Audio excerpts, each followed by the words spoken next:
Good morning and welcome. So this is week 2 of our 10-week spring Zoom programme, and I'm hoping that you have all had sight of what we're doing this week. So I sent you out a little workshop sheet. You can't really see that very well. There are links there that if you click them, it'll take you through to Amazon. So I should say that I'm an Amazon affiliate. So in the event you do shop using the links I give you, there are clickable links in here, so I may get a small commission, but it doesn't affect the price you pay.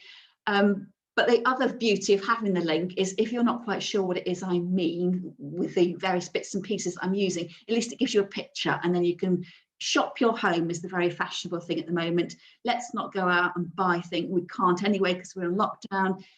It's only essential shopping, but perhaps you've got bits and pieces in your stash, in your craft cupboard, in your flower arranging cupboard. So I have also put some pictures in there. So sometimes the pictures show exactly what I have in mind, and sometimes they're just a bit of inspiration because I like to have a little bit of mystery going. But I know sometimes if you just have a list of ingredients, you can't always visualize what it is we're going to be making. And actually the picture down there is pretty much what I've got in mind today.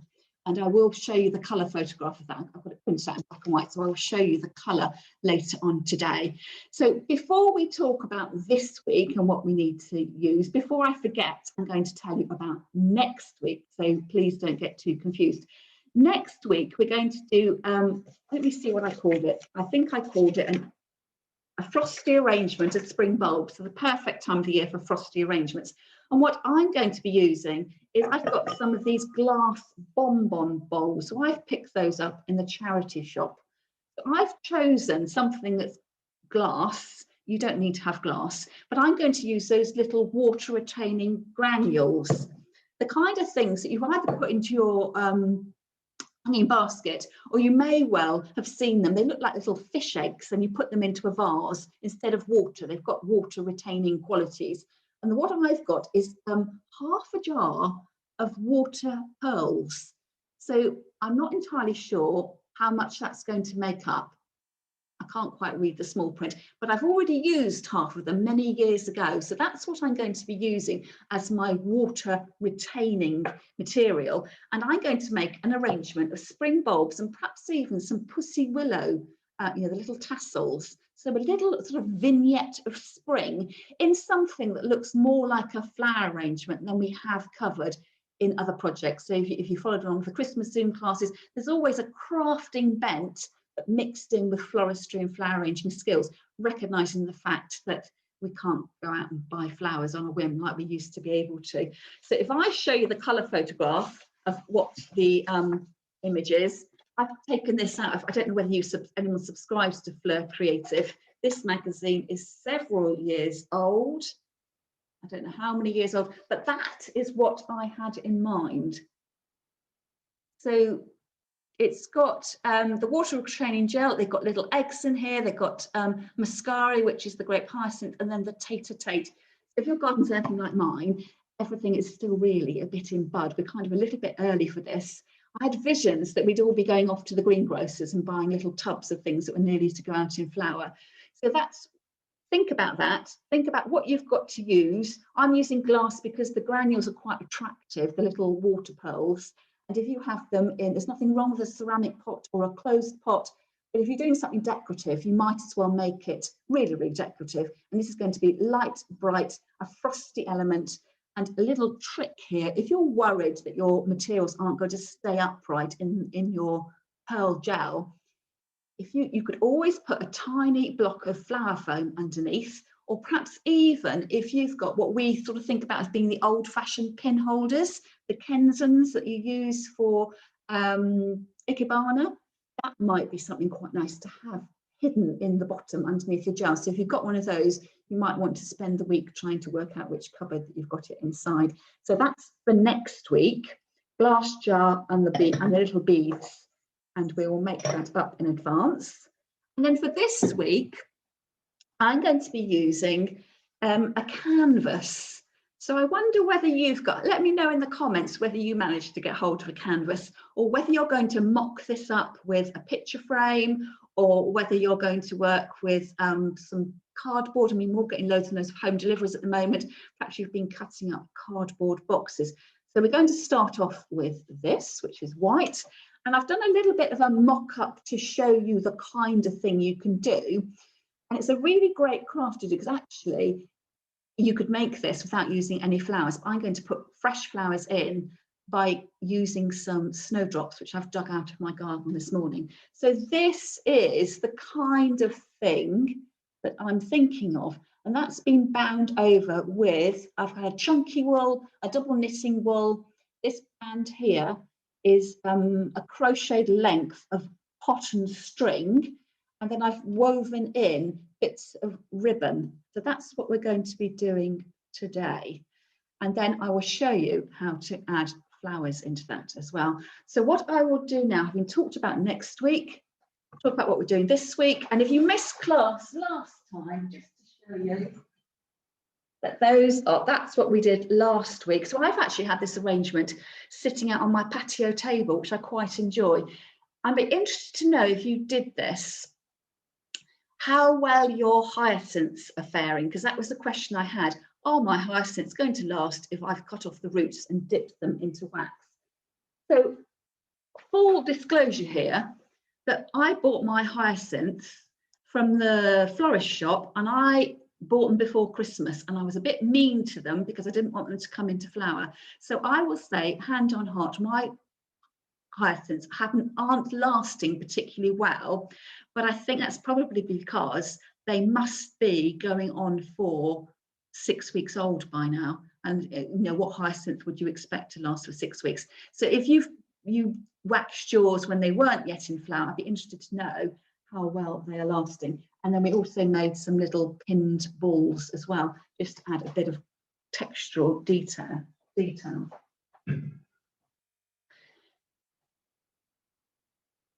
Oh, Joan, you think you've got your canvases too large. So how large is your canvas? So it doesn't matter. I bought something neat and petite because I've sort of got a beginning, middle and end I've been working on, and I didn't want to have huge pieces around. I think these are 8 inches.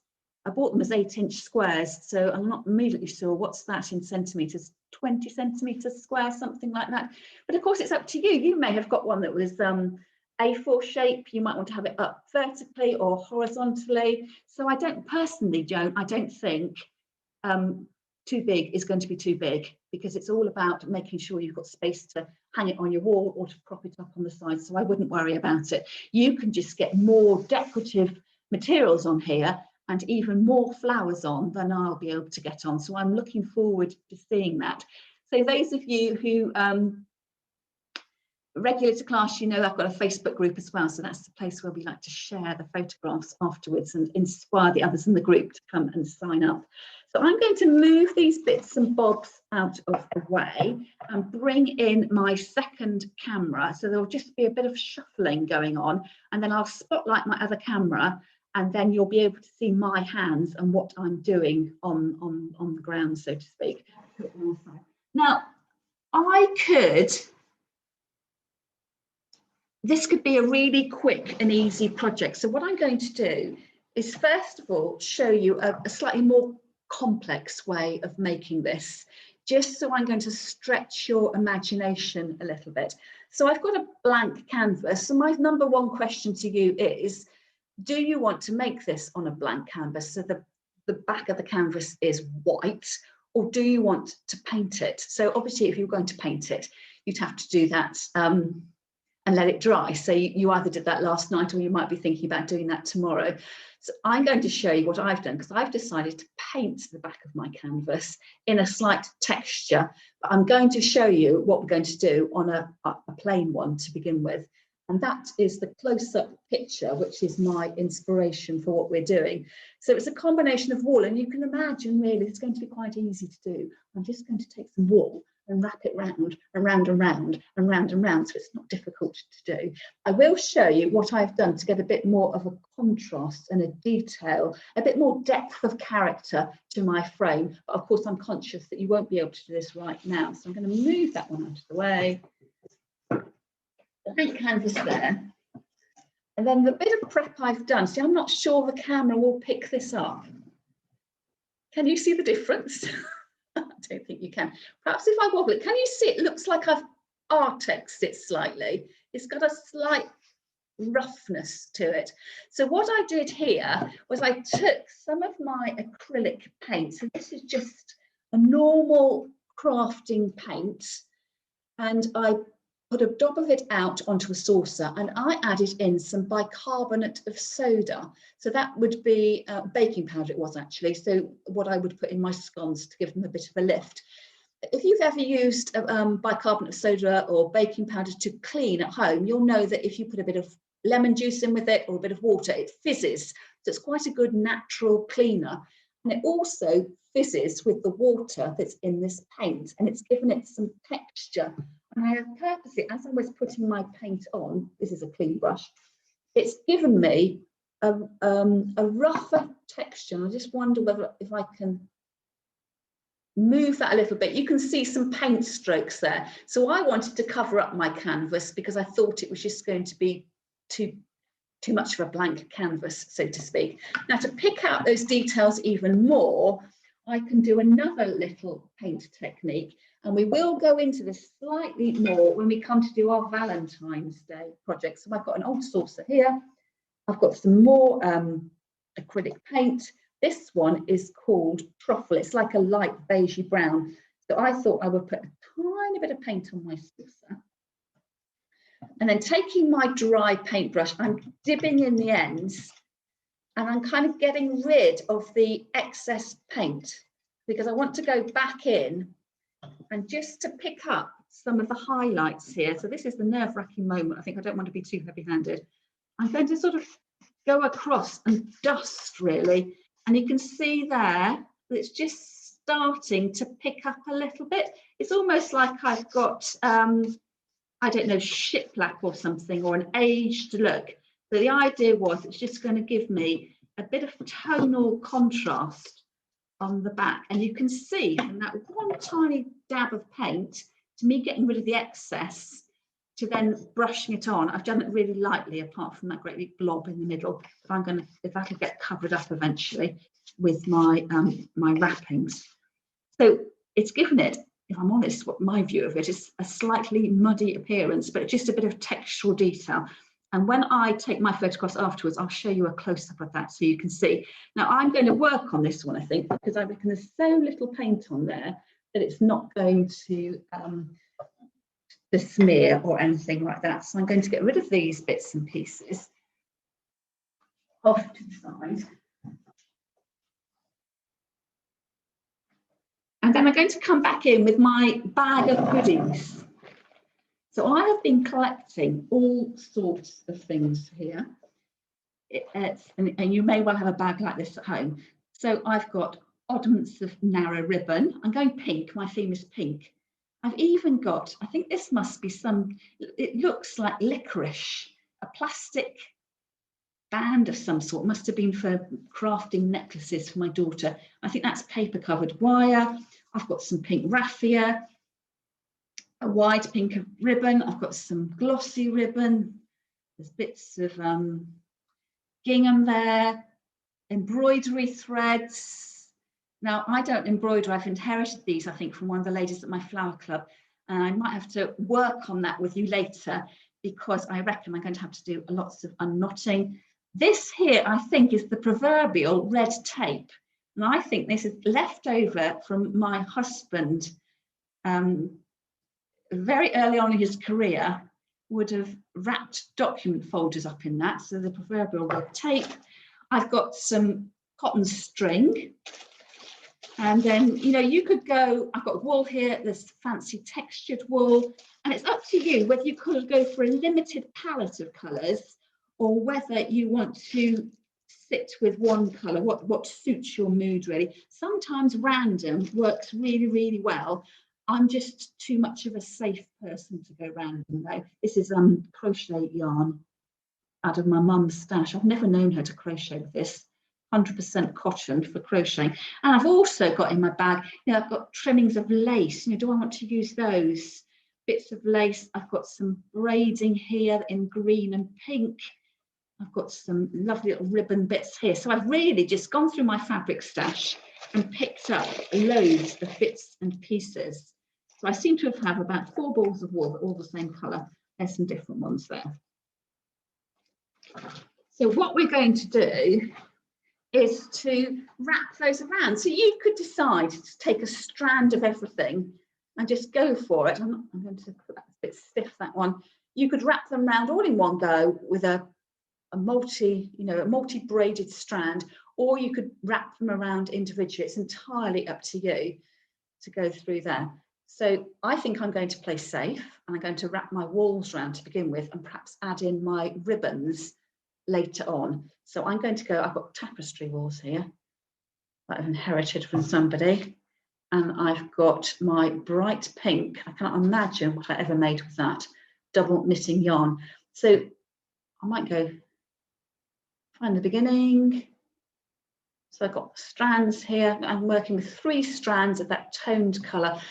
And let me know in the comments, should I go for this fluffy mix here? I'm not sure I'm brave enough, but if I'm persuaded, I might do that. So, and some pink here. So I've got my 3 strands, and very easily,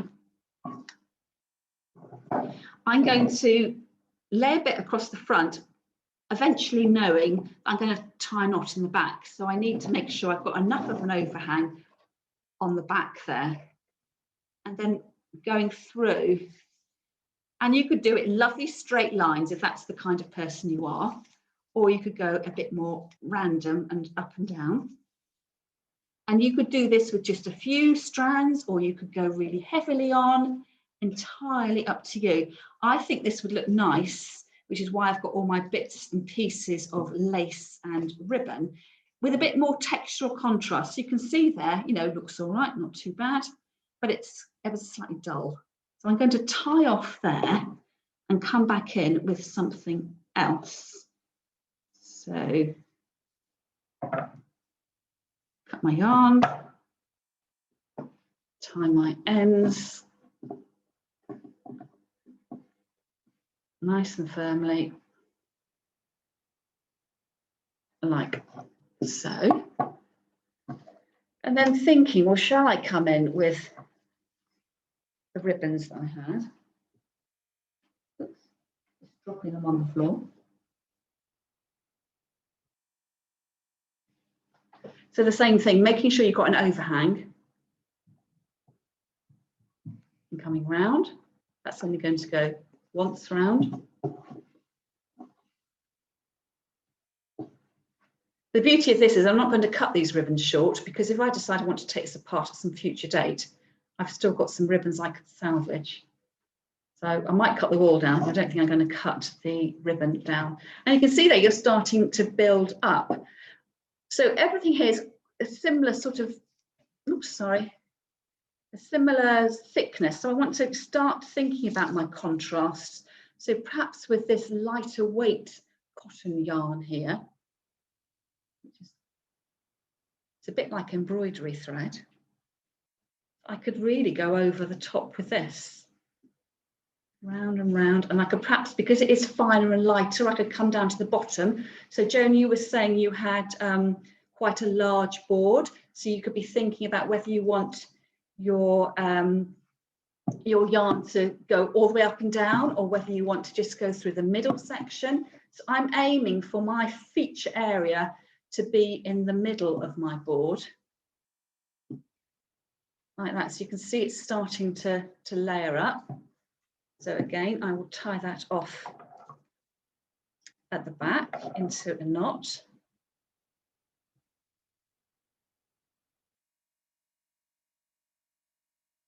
Obviously tying the knot as tightly as you can, because you don't want the yarn to slip out anywhere.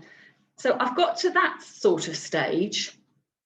And then when I look at my one I did as a sample, you'll see that I fed in some ribbons up and down. So I just wove those in under, over, and then cut them off at a sharp angle. So you can see that I really probably don't need any more in that, because it looks quite decorative as it is, and quite striking. Again, you can see I'm not very brave with my colour. It's either pink or it's green. It's never the two shall meet. But you might be more daring than me And again, I can't quite decide. Should I put that in? It's quite fine though, isn't it? Do you think I'll get away with it? Oh, shall I then? I just think when you see this as a mound of wool, it's sort of not the nicest thing in the world. So perhaps I should get a little bit of colour in there. Oh, got a knot there. Oops.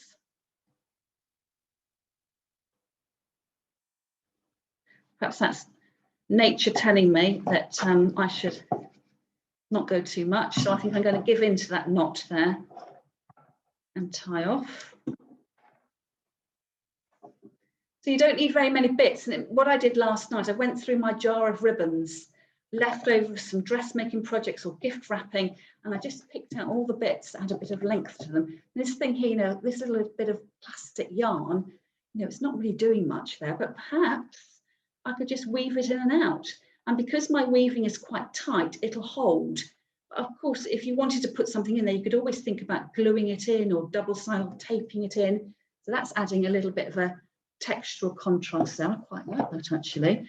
And perhaps even with this offcut of paper covered wire, I could, you know, will it spiral perhaps?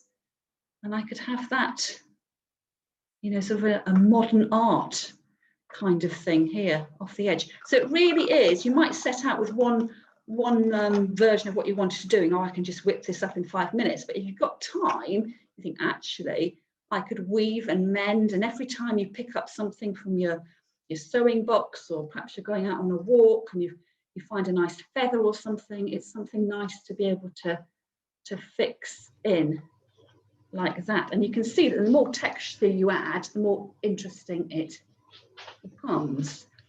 Next question is, well, where, Julie, are you going to put your flowers in? See, number one, I don't have to put flowers in. I might decide I just like it like this. But how are we actually going to fix in the bulbs that I've been talking about? So we've got two options here. One, you could, if you've got a stash of dried flowers, that you could glue some dried flowers in. You know, perhaps I could even put that bit of ribbon in later on. But I quite fancy it's springtime. Let's bring a bit of the outdoors in, and using some test tubes. So what I've got here, I've got some glass tubes here, which if you're a keen flower arranger, you may or may not have in your stash. I think I did give a link to these online if you're interested in those. But you may well be more familiar with these little plastic test tubes that have got the lids. So these are the kind of thing that if you ever bought a box of anthuriums or orchids or of that kind of thing, save those and they'll be really, really useful. So two options here. I'm actually going to use the glass ones, but there's two options here, and I'll show you the first with the plastic ones, that you could just weave these in and out of your little bindings and they will hold in place. If you wanted to position them specifically somewhere, what you could do, I'm going to just put you on mute, Doris. You just, yeah, I've done it, yeah. Can you see what I've done here? If I hold this up, I've got a sewing needle and I've made a hole in my plastic test tube with my sewing needle, so I could thread these up. So if I get some of my narrow yarn and I thread my needle, so it's probably a tapestry needle here. It's the biggest needle I could find because I'm difficulty my eyesight showing. And I've got a lit candle over here, so please do be fire safe if you're going to do this. That if I carefully put my needle into my candle flame, if I was doing this not on camera with you today, I would probably light my gas stove and do it that way. And of course, then I don't get a black mark on my needle. So when that's got hot, I can slide it through. You see that? It is slid right the way through my test tube. So I could almost stitch that on in place. And that would be a good way. I'm just going to make sure that's cooled down sufficiently. I pull it through. Oops. So that would be one way of fixing on. You could have a sort of washing line effect of these, and then you could tie them on in place. I'm not going to use the plastic today because It's slightly opaque, and I'm going to add some spring bulbs. I want it to look nice and light and precise. So I am going to put those to one side. I can't put holes through my test tubes, but possibly you might have test tubes that already do have holes in them. So what I'm going to do is to get some of my yarn, and I could either thread these through. You felt that was nice and secure enough. So I've got one threaded through there. You know, it's just a lightweight construction. So if you put anything too heavy in there, it's going to fall out. Or you could take some of your yarn and you could tie that on and then sort of stitch this in place like that. So I'm putting this firmly, but not so firmly I crush the glass test tube. So that's nice and firm. And then I could weave it through and tie it, sort of lash it on to some strings at the top. If I turn that round, just so I can see, I'm going to push that under the top two, tie a double knot of your choice. This is going to be a granny knot probably. And then what do you do with the cut ends? Well, you could cut them off neatly, or decide that perhaps to contrast with the horizontal form that you've got, that you might want to leave your tails hanging down. And of course, I've tied mine at the top. There's no reason why you couldn't tie at the middle. And if you like that look where you've got the ties hanging down, you might want to add a bit more detail. You know, perhaps you want to create a little bit of a tassel to hang on to your frame. So boho tassels are all very trendy at the moment. So I could wrap my yarn around my fingers like so. That's going to be quite chunky actually. And then take another piece of yarn and tie off.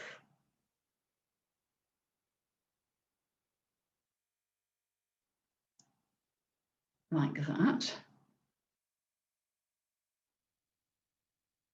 So I've got this sort of dangle, like so, and then I need to take another small bit of yarn to wrap that round the tassel, to give it its little head. Knot again, so nice and firmly. Double up there, and then keep those up there because I'm going to use those. I need to cut these ones short and then cut through the loops here and then trim and neaten off in case you've got any straggly bits there. So I'm going to then give it a haircut, straighten it all out. And again, you might want to tie that in as a tassel.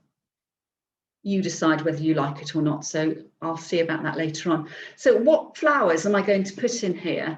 So I've been out into the garden thinking, wouldn't it be beautiful to have some snowdrops? So I've dug these up from the garden. And as I dug them up, I suddenly discovered that the little dainty snowdrops, which I thought would be perfect for this, they've got the most beautiful heads, but mine were some way underground. So they're slightly more leggy than I thought these were going to be.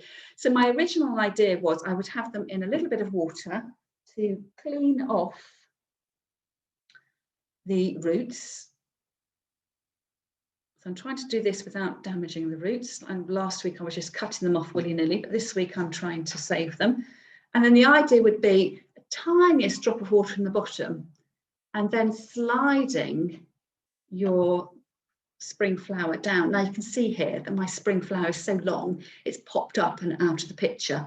So hence, if I had a smaller jar or I positioned it further down, I could get it to sit within the actual picture frame, or I could cut off the flower. Dare I do that? Cut off the flower and sort of put it down inside. So you have the bulb with the leaves and then the flowers are separate. Shall we go for that? Oh, don't tell.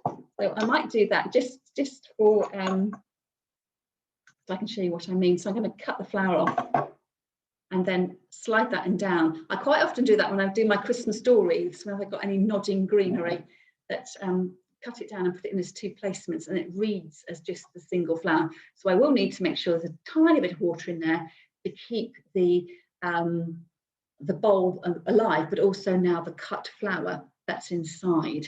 So this is all quite artistic. It may or may not be to your technique. I've used strong colours here, so I've gone for the red so it shows up.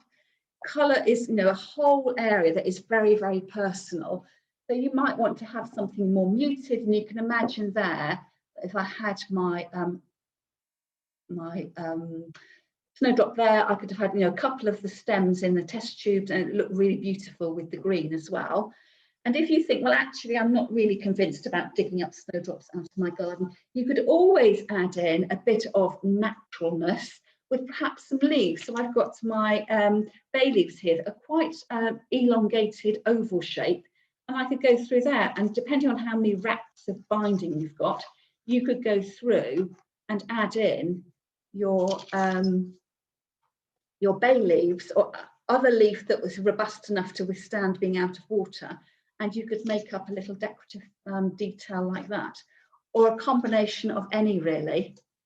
And if you were feeling really, really brave, you could, once your snowdrops have gone over, is to pinch the flower off, and perhaps even use with your sewing needle, with your tapestry needle, thread these on as if they were beads, and you could have a row of bulbs. That would be very sort of European in style, having the fresh bulbs hanging down. And by then it's your choice as to whether you keep the roots on or whether you take them off for a much neater look. So that sums up the demonstration bit. What I'll do now is I will flick back to my face, and I will hold the finished little picture frames up so you can have a look at them. And then we will say our goodbyes to our friends who are watching on the recorded version, and then we'll go on to our open mic and our Q&A session. So this is the green one, which was my prep from last night. If you look very carefully, I don't know if you can see a slight haze. And I've used, again, something I've had in my flower arranging kit for 15 years, I reckon. It's like green angel hair. It's like a man-made version of raffia. And what I did there was to tease off a little bit, and I've actually got it. I don't know if I lift it up there against my shirt, my top, you can sort of see this green haze. So I've added that back in for a little bit of textural detail. And as I say, I crocheted. Did I tell you I crocheted the piece of string? So I just did a continuous chain, or you could do finger knitting. Remember that when you used to finger knit things as a child and you never did anything other than make long lengths of string? Well, you could have a walk down memory lane and do some finger knitting and wind it around. It just gives a slightly chunkier finish and just a different textures. It's all about the textures, really, layering them up on top. And then here is the finished piece where I did my wrapping. So I've got 2 lots of tapestry wool, some double knitting, 2 lengths of narrow ribbon. That the ribbon, the textured wool I didn't really like, but now it's just on the individual fans, which doesn't look quite so intense. And then the test tube added in with its little tie detail, and then just to decide whether, you know, do I want to put the tie. For me, I shouldn't have got carried away, so making my tassel so chunky. I think it's a little bit visually heavy, but I think finer tassels with less rounds of wool would probably look pretty good. Perhaps I should put that in front of my face, and then you get a better view of it. So what I'm going to do now then is I'm going to say goodbye to our recorded viewers, and I hope you enjoyed the video, and to say that I love seeing your photographs, so please do post them into my Facebook group. And if you're not on Facebook, you're welcome to email them to me, and if you don't mind, I'll just put them into the gallery on Facebook so everyone can enjoy. And if you are enjoying the classes, do tell your friends and family, and we can get a few more people signed up each week. So on that note, it will be goodbye, and I'm going to take everybody else off mute. I'm going to unspotlight my video, and then we can have a good old verbal Q&A. And then if you're able to, let's stay and make and create together. And I'd love to see how you interpret this project.